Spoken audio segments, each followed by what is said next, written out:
one fun feature is when you press twice on the screen.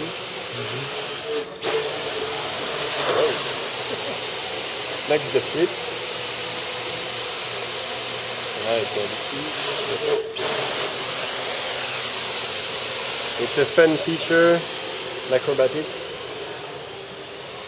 And of course you can use both buttons at the same time to make some cycle and some spins and enjoy even more.